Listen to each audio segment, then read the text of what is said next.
3 ایسی نمازی عورتیں جن کی نماز ان کے منہ پر مار دی جائیں گی۔ حضور صلی اللہ علیہ وسلم نے فرمایا 3 ایسی عورتیں جن کی نماز ان کے منہ پر مار دی جائے گی۔ وہ عورتیں یہ ہیں۔ بسم اللہ الرحمن الرحیم۔ ناظرین جان لیجئے کہ خوشحال گھر کی ضامن صرف عورت ہی ہے۔ عورت کو ایک بلند مرتبہ انسان کی حیثیت سے دیکھا جانا چاہیے تاکہ معلوم ہو کہ اس کے حقوق کیا ہیں اور اس کی آزادی کیا ہے۔ عورت کو ایسی مخلوق کے طور پر دیکھا جانا چاہیے جو بلند انسانوں کی پرورش کر کے معاشرے کی فلاح و بہبود اور سعادت و کامرانی کی راہ ہموار کر سکتی ہے۔ تب اندازہ ہوگا کہ عورت کے حقوق کیا ہیں اور اس کی آزادی کیسی ہونا چاہیے۔ عورت کو خاندان اور کنبے کے بنیادی عنصر وجودی کی حیثیت سے دیکھا جانا چاہیے۔ ویسے کنبہ تو مرد اور عورت دونوں سے مل کے تشکیل پاتا ہے اور دونوں ہی اس کے معرض وجود میں آنے اور بقا میں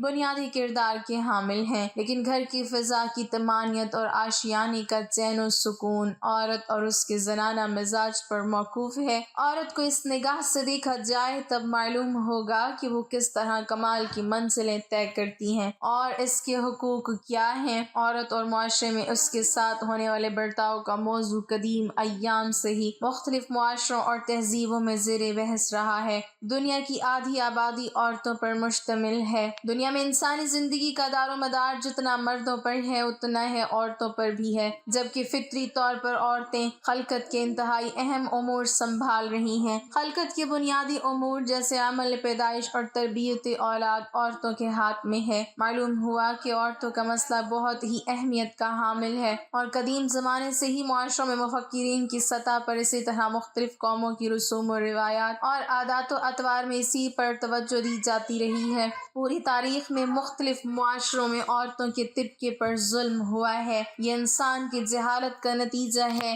جاہل انسان کا مزاج یہ ہوتا ہے کہ اگر اس کے سر پر کوئی سوار نہیں ہے اور کوئی طاقت اس کی نگرانی نہیں کر رہی ہے، خواہ یہ نظارت انسان کے اندر سے ہو جس کا اتفاق بہت کم ہی ہوتا ہے، یعنی قوی جذبہ ایمانی، اور خواہ باہر سے ہو یعنی قانون۔ اگر قانون کی تلوار سر پر لٹکتی نہ رہے تو اکثر و بیشتر یہ ہوتا ہے کہ طاقتور کمزور کو ظلم و ستم کا نشانہ بناتا ہے۔ حالات کی ستم ظریفی یہ ہے کہ پوری تاریخ میں ہمیشہ عورت ظلم کی چکی میں پسی ہے اور اس کی بنیادی وجہ یہ رہی ہے کہ عورت کی قدر و منزلت اور مقام و اہمیت کو نہیں سمجھا گیا۔ عورت کو اس کی شان و شوکت حاصل ہونا چاہیے۔ عورت ہونے کی وجہ سے اس پر کوئی زیادتی نہیں ہونی چاہیے۔ یہ بہت ہی بری چیز ہے، خواہ وہ زیادتی ہو جو عورت پر کی جاتی ہے اور اسے زیادتی کہا بھی جاتا ہے، اور خواہ وہ زیادتی ہو کہ جسے سرے سے زیادتی سمجھا ہی نہیں جاتا جبکہ فی الواقع وہ ظلم ہے،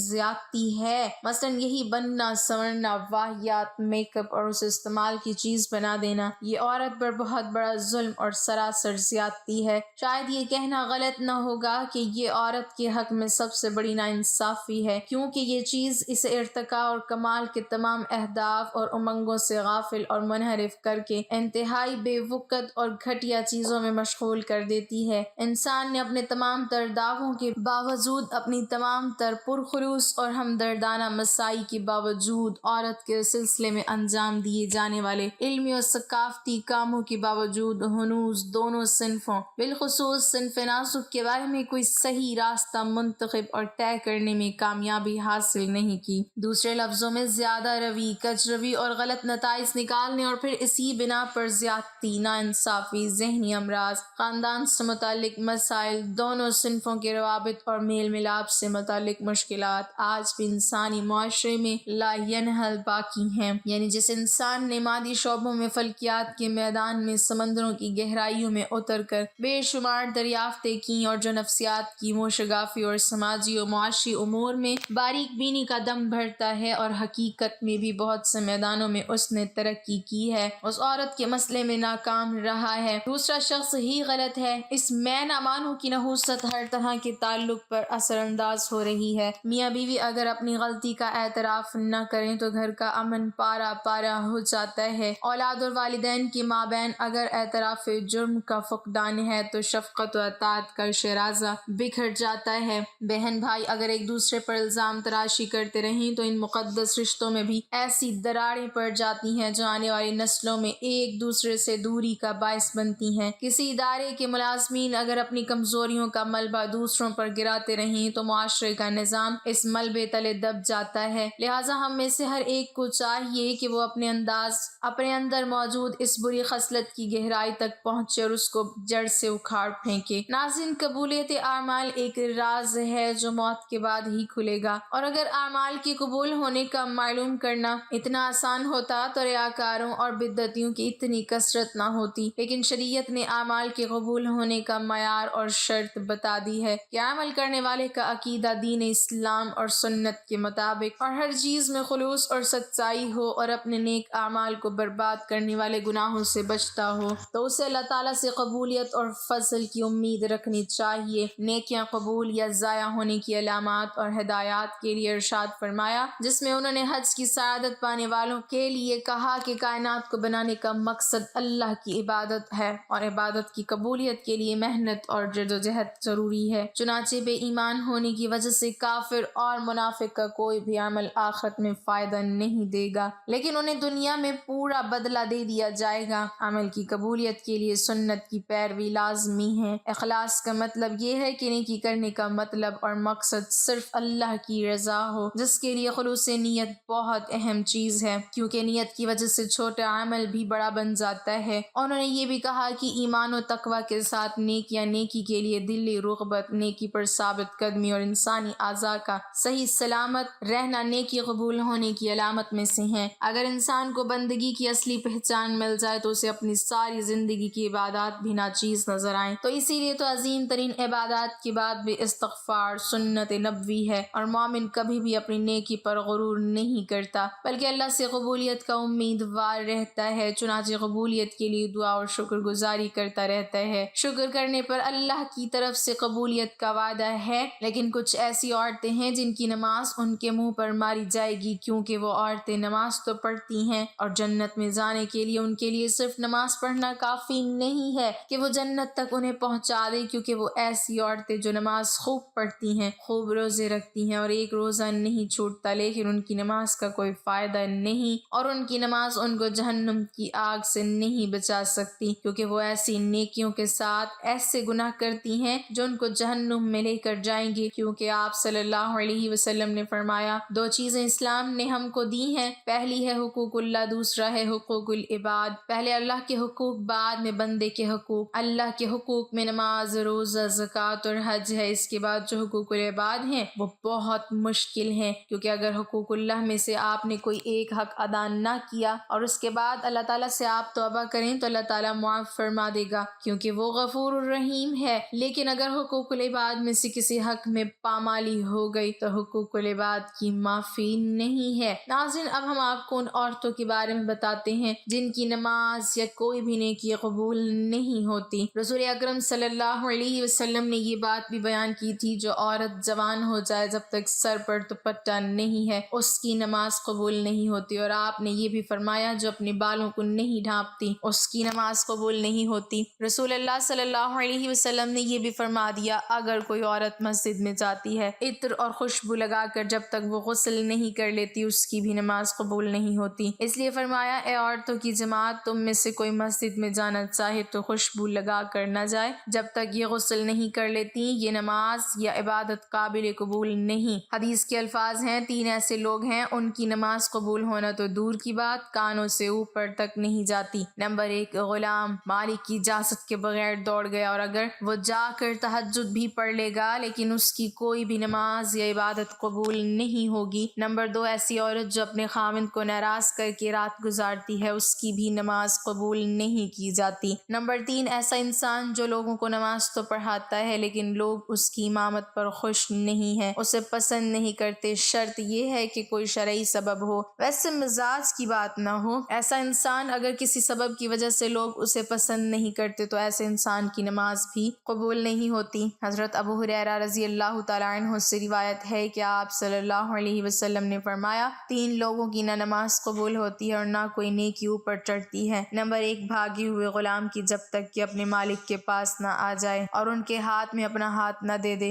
نمبر 2، ایسی عورت جس سے اس کا شوہر ناراض ہو۔ نمبر 3، مست شرابی کی جب تک شراب کا اثر ختم نہ ہو جائے۔ اس حدیث کے فائدے میں میں لکھتے ہیں مرد عورت پر نگران ہے اور عورت اس کے ماتحت ہے۔ خدا کے بعد عورت کے لیے شوہر ہی ہے۔ والدین کے حق پر شوہر کا حق غالب ہو گیا۔ اگر مذہب میں کسی کو سجدہ تعظیمی کی اجازت ہوتی تو عورت کو ہوتی کہ وہ شوہر کو سجدہ کرے۔ حدیث پاک میں عورت کے لیے اس کا شوہر جنت یا جہنم ہے، کیونکہ عورت اس کے حق کو ادا کر کے جنت پا سکتی ہے۔ جس کا اتنا بڑا حق ہو بھلا اس سے ناراض کیسے کیا جا سکتا ہے؟ پھر خدا نے جسے رفیق حیات بنایا ہے، زندگی بھر کا ساتھی اور معاون بنایا، دنیا میں جس کے بغیر گزارا نہیں، اسے کیسے ناراض رکھا جا سکتا ہے؟ اس لیے اگر شوہر ناراض ہو جائے تو اسے راضی کرنے کی کوشش کرنی چاہیے، کیونکہ اس کے بغیر دنیا آخرت میں نقصان ہے۔ حضرت عائشہ رضی اللہ تعالی عنہ کی روایت ہے کہ نبی کریم صلی اللہ علیہ وسلم نے فرمایا، بالغہ عورت کی نماز سر ڈھانپے بغیر قبول نہیں ہوتی۔ اس حدیث میں نماز کے دوران سر ڈھانپنے کا حکم ہے، چنانچہ اگر عورت دوران نماز سر نہ ڈھانپے تو اس کی نماز نہیں ہوتی۔ عورت کو نماز میں ہاتھ، پاؤں اور چہرے کے علاوہ باقی سارا بدن ڈھکنا ضروری ہے، سینہ بند ضروری نہیں۔ اس لیے ایسے باریک کپڑوں میں جن سے بدن جھلکے تو نماز نہیں ہوتی، جو کپڑے ایسے باریک ہوں کہ ان کے اندر سے بدن نظر آئے، ان سے نماز نہیں ہوتی۔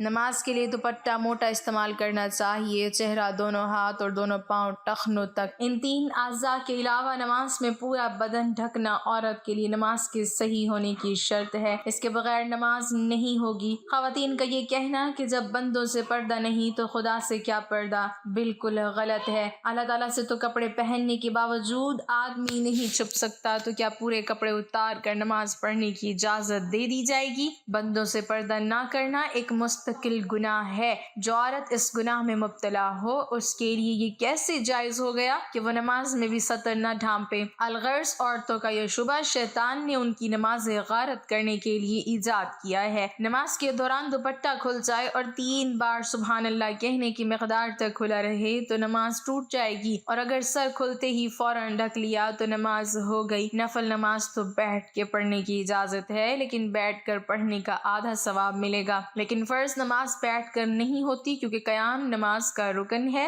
مردوں کے لیے بھی اور عورتوں کے لیے بھی، اور اصول یہ ہے کہ نماز کا رکن فوت ہو جائے تو نماز نہیں ہوتی۔ لہٰذا جو عورتیں فرض نماز بغیر معذوری کے بیٹھ کے پڑھتی ہیں ان کی نماز نہیں ہوتی۔ ہاں، جسم کا صحیح طریقے سے ڈھانپنا ضروری شرط ہے۔ پہنچوں تک ہاتھ کھلے ہوں تو کوئی مسئلہ نہیں، سینے پر اوڑھنی ہونی چاہیے۔ سجدے میں دوپٹہ نیچے آ جائے تو بھی نماز ہو جاتی ہے۔ عورت کا جمع ہو کر اس طرح نفل نماز جماعت کے ساتھ ادا کرنا بدترین بدعت ہے اور متعدد غلطیوں کا مجموعہ ہے، جس کی وجہ سے وہ سخت گناہ گار ہیں۔ اور نیل پالش اور آدھی آستین والی عورتوں کی تو انفرادی نماز بھی قبول نہیں ہوتی۔ فجر کی نماز تو عورتوں کو اول وقت میں پڑھنا افضل ہے اور دوسری نماز مسجد کی جماعت کے بعد پڑھنا افضل ہے۔ جمعہ جماعت اور عیدین کی نماز عورتوں کے ذمہ نہیں ہے۔ حضرت صلی اللہ علیہ وسلم کا بابرکت زمانہ چونکہ شر و فساد سے خالی تھا، ادھر عورتوں کو حضرت صلی اللہ علیہ وسلم سے احکام سیکھنے کی ضرورت تھی، اس لیے عورتوں کو مساجد میں حاضری کی اجازت دی، اور اس میں بھی یہ ضروری تھا کہ باپردہ جائیں، میلے کچیلی جائیں، زینت نہ لگائیں۔ اس کے باوجود عورتوں کو ترغیب دی جاتی تھی کہ وہ اپنے گھروں میں نماز پڑھیں، چنانچہ حضرت عبداللہ بن عمر رضی اللہ تعالی عنہ سے روایت ہے کہ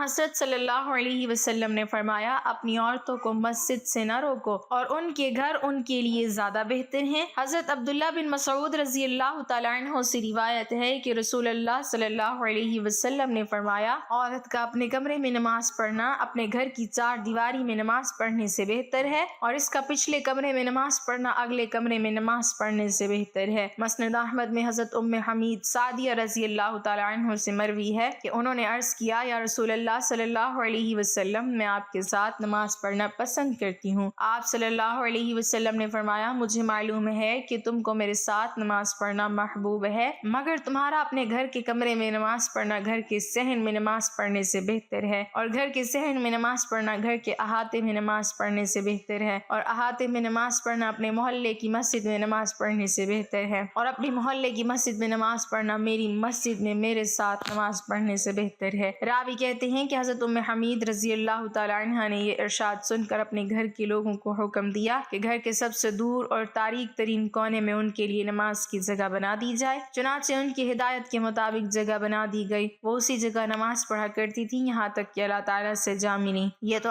حضرت صلی اللہ علیہ وسلم کی بات تھی، لیکن بعد میں جب عورتوں نے ان میں کوتاہی شروع کر دی جن کے ساتھ ان کو مساجد میں جانے کی اجازت دی گئی تو فقہائے امت نے ان کو جانے کو مقرور قرار دیا۔ ام المومنین حضرت عائشہ صدیقہ رضی اللہ تعالی عنہا کا ارشاد ہے، عورتوں نے جو نئی روش اختیار کر لی ہے، اگر رسول اللہ صلی اللہ علیہ وسلم اس کو دیکھ لیتے تو عورتوں کو مسجد سے روک دیتے جس طرح بنی اسرائیل کی عورتوں کو روک دیا گیا تھا۔ حضرت ام المومنین رضی اللہ تعالی عنہا کا یہ ارشاد ان کے زمانے کی عورتوں کے بارے میں ہے۔ اسی سے اندازہ کیا جا سکتا ہے کہ ہمارے زمانے کی عورتوں کا کیا حال ہوگا۔ خلاصہ یہ کہ شریعت نہیں بدلی اور حضرت محمد صلی اللہ علیہ وسلم کے بعد کسی کو شریعت بدلنے کا اختیار نہیں، لیکن جن قیود و شرائط کو ملحوظ رکھتے ہوئے حضرت صلی اللہ علیہ وسلم نے عورتوں کو مساجد میں جانے کی اجازت دی، جب عورتوں نے ان قیود و شرائط کو ملحوظ نہیں رکھا تو اجازت بھی باقی نہیں رہے گی۔ اس بنا پر فقہائے امت نے جو در حقیقت حکمائے امت ہیں عورتوں کی مساجد میں حاضری کو مکروہ قرار دیا۔